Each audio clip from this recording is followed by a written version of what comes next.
Listen, this is what I'd like to do is, in a way, continue with what Miko was saying. But we have to put this in a big picture because Gaza is not happening by itself, and the issue of the hostages and the issue of the genocide in general, uh, it's not predictable in the sense that I think Miko said, but it's predictable if we understand the bigger picture. And that's what I want to step back and focus on, because then I think we'll understand what's happening in Gaza. And the bigger picture is Zionist settler colonialism. We use that term all the time. I mean, it's an academic term, a kind of an awkward academic term, settler colonialism, that has escaped academia and become a part of the public discourse, which is good. We use it a lot, but we often use it because most people aren't academics. They use it as a kind of delegitimization of Israel or an accusation or whatever. You say Zionism instead of colonialism, and then you go on to say whatever you want to say. But it's meaningful. The fact that Zionism is settler colonialism means something, and it's much more than just a slogan, because it's a system, and it's not unique to Zionism. You have it in the United States, you have it in Canada, South Africa, Algeria, Tibet, and many other places, Australia. There's many places. The Russification of Eastern Europe was done partly by settler colonialism, and it has a structure, it has mechanisms, and it has a logic to it that we have to understand. Uh, and there's three phases. They're interlocking because it's not one after the other. They all happen together. Where first the settler colonialists, in this case, the Zionist Jews, take the land of Palestine, in our case, and displace the Palestinian population. That's been done. Israel is now in complete control over historic Palestine from the river to the sea. But in order to nail it down, I mean, there is an end to settler colonialism. We sometimes talk about this as a conflict, which it is not a conflict. It's a colonial situation of colonists taking over a country and the Palestinians being resisting their colonization and resisting their subjugation. So the idea of a conflict makes a kind of a false symmetry that if you take a colonial point of view is different. You can't equate the violence of the colonists with the resistance of the colonized. So, but we often talk about this as if it's going to just go on forever. Now we have Gaza, and then we'll have another thing, and then I've had Palestinians tell me, well, maybe it'll take another 20 or 30 years before. No, settler colonialism has an end, and that end is a very non-dramatic, gray process that happens that we're in the end of now, and that is normalization. Now go mobilize people in the streets of Washington around normalization. It's boring, it's academic, but this is the way it ends. And so after the first stage, or not the stage, because it's going on today, the taking of land in the West Bank, for example, continues. The second stage is pacification. You have to pacify the population that you're colonizing. That happened in 1948 with the Nakba. That's happened all these years. It's a gradual kind of a thing. But at the same time, before you get to the third stage of normalization, you have to have the population pacified. By pacified, I mean you have to suppress their resistance to the point where they can no longer resist. And that's what MBS in Saudi Arabia has demanded. He said to Trump, and we almost have quotes, we do have kind of semi-quotes about this, saying, I don't care about the Palestinians, but I have a younger generation that does.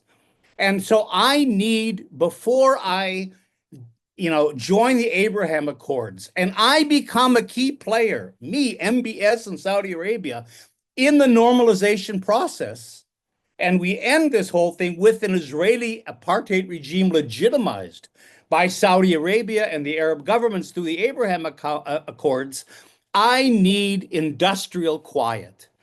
I have to have the Palestinian issue disappear. I can't have another round of fighting in Gaza. I have to have that quietized to some degree.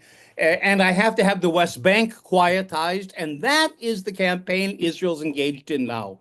It's pacifying Gaza, or it has pacified Gaza, although, it hasn't succeeded really. It hasn't defeated Hamas. Hamas is still too strong, too visible. And that's why Israel is threatening to go back to another round. It has to quietize Gaza. And of course, the idea, it is a surprise. I know that Trump has kind of adopted Netanyahu's idea of eliminating the native population of Gaza. Just whether, if not killing them, certainly moving them out to somewhere else. But that's Netanyahu's idea in a way, but it's implicit in the whole idea of settler colonialism. You have to eliminate the indigenous population, either through genocide or through somehow getting them out of the country. Don't forget, in 1948, in the Nakba, 85% of the Palestinians living in what became Israel were driven out, or confining them to enclaves, as you can't drive out 5 million people in the occupied territories, confining them to an apartheid type of a Bantustan. That's what's happening. So it's not a surprise. The surprise is this crazy idea of Trump that is becoming policy of turning Gaza into an American-owned Riviera, which exactly dovetails with. I think Netanyahu was surprised at that. I don't think he could have predicted that crazy thing, but it fits exactly into his and into the settler colonial project, so that the pacification is happening now.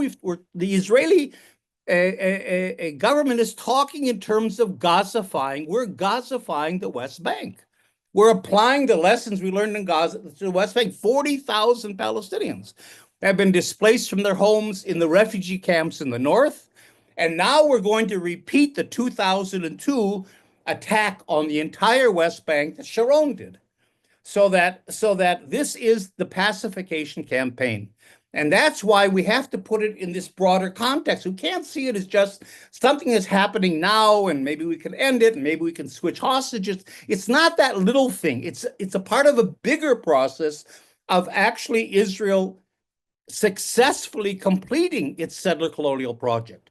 So that finally, I'll just talk for another minute, and that is the third stage again of how you end all this. Once you take the land, and you displace the population, the Palestinian population, and you pacify it to a point where it can no longer resist, then you simply normalize it. It becomes normal. The whole country becomes Israel. You have Judea and Samaria that replace the concept of the West Bank. You have all the Arab Palestinian communities are renamed with Hebrew names. All the lakes, the mountains, the valleys are all Hebrewized. And then that normal situation is accepted internationally. That's key. And that's where the Abraham Accords come in. And that's where we're going with this whole thing towards normalization. And so in a way, we talk about the international community. I mean, Miko talked about the international community. I don't know what that means, the international community. We're not going to change Trump, and we're not going to change Netanyahu. They're immune. I don't care what pressure we try to apply, we're not going to change them.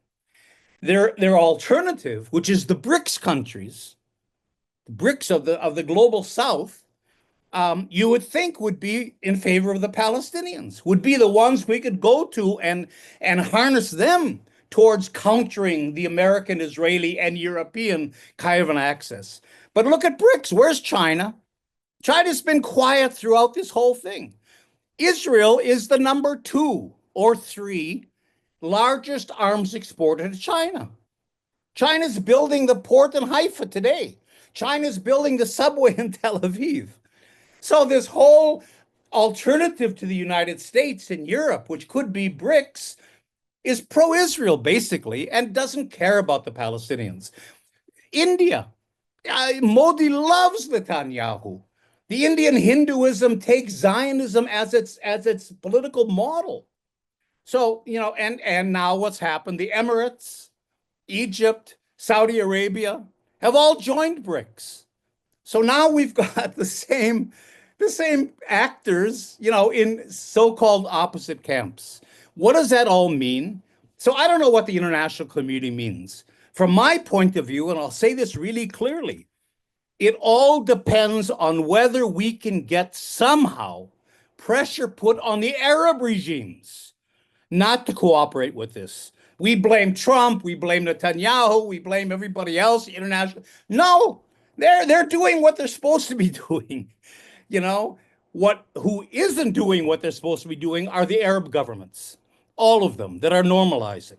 And Saudi Arabia, is a jewel in the crown that's going to fall into place. It's already falling into place. Israel and Saudi Arabia have already completed virtually their normalization agreement. And this is what's going to destroy the Palestinians. This is the last piece of the normalization process. And once normalization is in place, we don't understand the power of normalization. It's stronger than victory. Victory in a war, there's another side. After the victory, you have to decide what's the peace going to be like? What are the conditions? What are we going to do with the other side? With normalization, there is no other side. There's no negotiations. They're always talking in the Abraham Accords about even bringing the Palestinians into the discussions. They're not even at the table, right? It's an agreement between the United States, Israel, and the Arab world to normalize Israeli apartheid. And rather than dealing with the Palestinians are simply disappeared. They're erased. They're locked into a Bantustan. Half of them are refugees, so they're gone anyway and will never come back. And the other half will be locked into this Bantustan. And then you don't really need, ethnic cleansing. You need to create conditions so miserable that they'll leave.